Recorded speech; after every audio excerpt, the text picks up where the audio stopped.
From when I could walk, I started having animals, ducklings and all that carry on. And it's never stopped. Constantly, rescuing animals.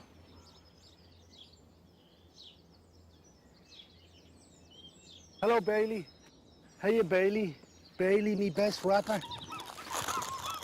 It's Ireland's first and only monkey sanctuary for unwanted primates. It's a group of ex-lab monkeys, ex-circus monkeys, ex-pet monkeys. Mimi, come on, Nick. Come on, kid. Whoa! And I'm here, they're here living here 10 years in freedom, without cages, and living as natural a life as possible. So we don't want the monkeys in cages. We want them living on free.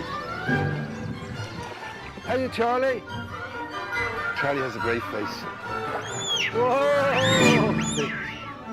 Frida. Frida is the best. Frida, you're not afraid, Frida? No. Here, Frida. No. Come on, Money. Good lad. Frida. Oh. Can life get any better than this? Isn't that a great group? And this Sam. Sam is the shyest. How you, Sam?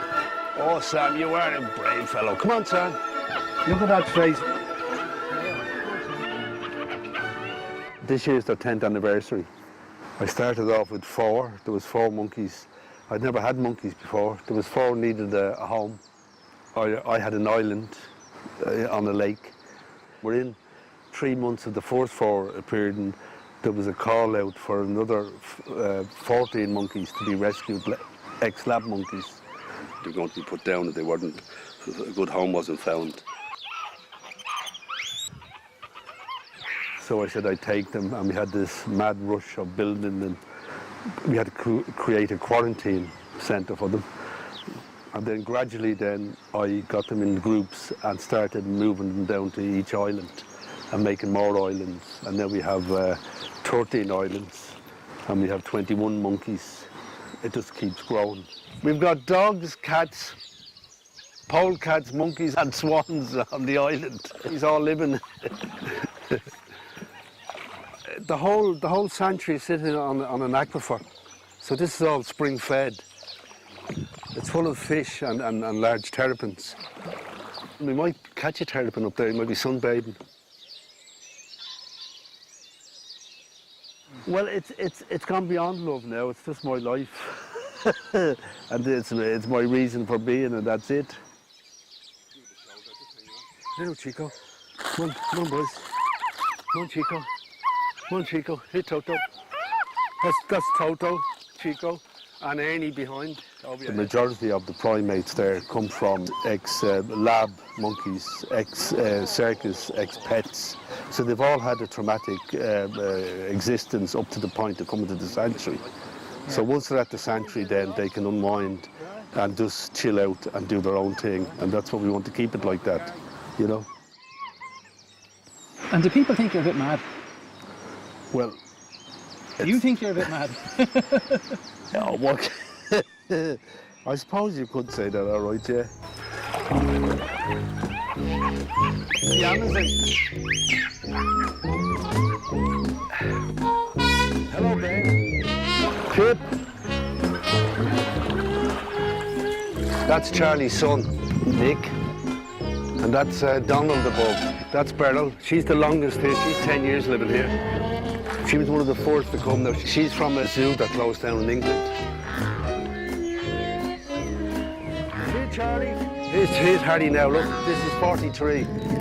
And this is the first time he's been free on an island with a group, a new group. And he's happy now at last. Here, Harry. You had a rough old time, Harry, didn't you? Come on, Harry.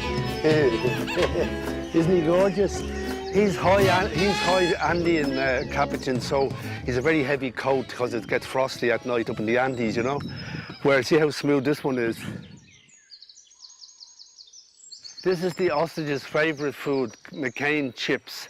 So, would you want to see him eating them? But I mean, you know, what's mad, you know?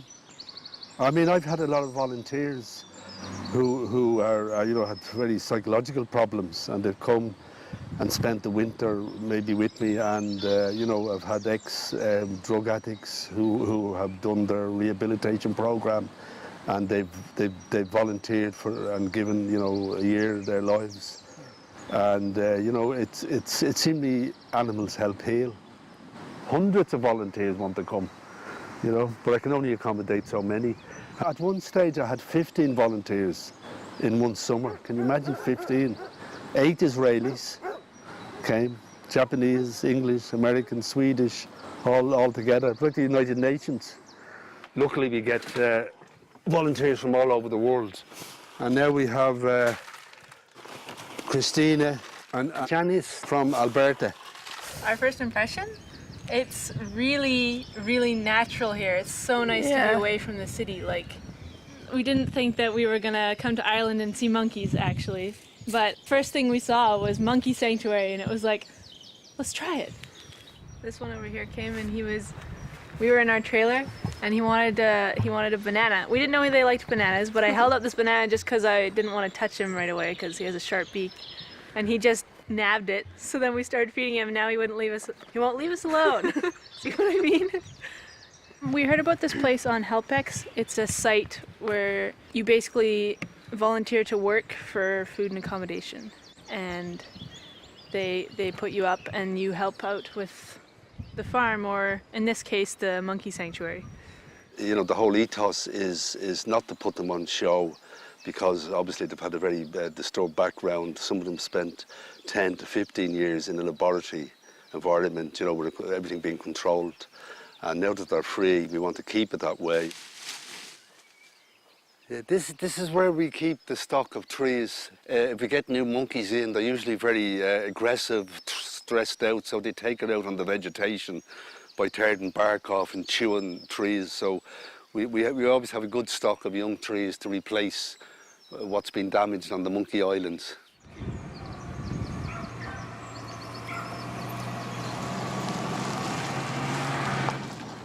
And then we'll carry and put each bag of food in. This is our weekly food collection for the sanctuary. So we have nice vegetables and treats for them. And for everybody else, dogs, cats, and the whole lot. It comes from the veg section in various shops in Wicklow town. So that's, we get it on twice a week.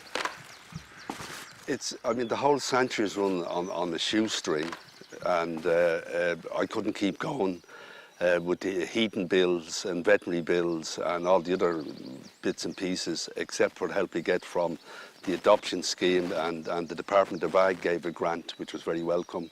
And then other groups, like Dublin Animal Rescue Group, Willie Heffernan was very good with a grant.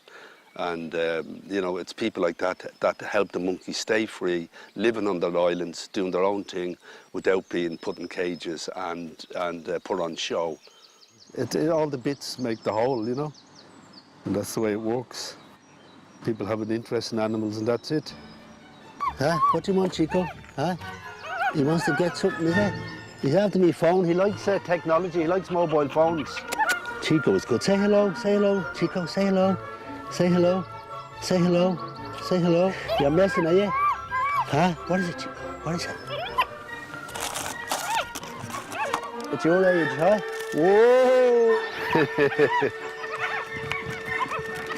They're eating mixed fruit and nut, and some plain digestives, which is their favourite.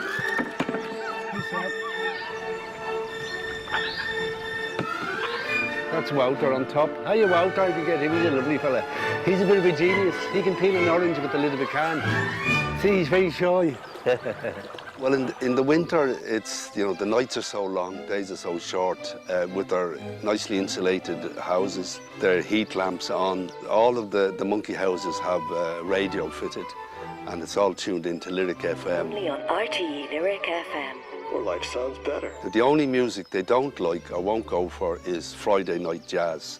That's the one program they just get. It's just too much.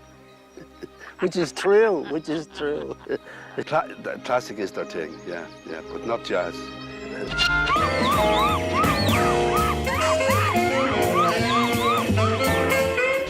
Well, the future is to keep them free on their islands, to keep them to the standard they've become accustomed to, and no interference from people, you know, trying to make them pets, trying to control them, you know. They're living their own monkey existence, bonding with their own types and living their own lives, you know. And then we're as least intrusive as possible, just feeding, cleaning and tending them if they need medical attention, you know. Other than that, they're living there in their tranquil woodland, you know, set amongst the lakes. And hopefully that'll continue and the monkeys can stay free without being disturbed, to live out their quiet life in tranquil retirement.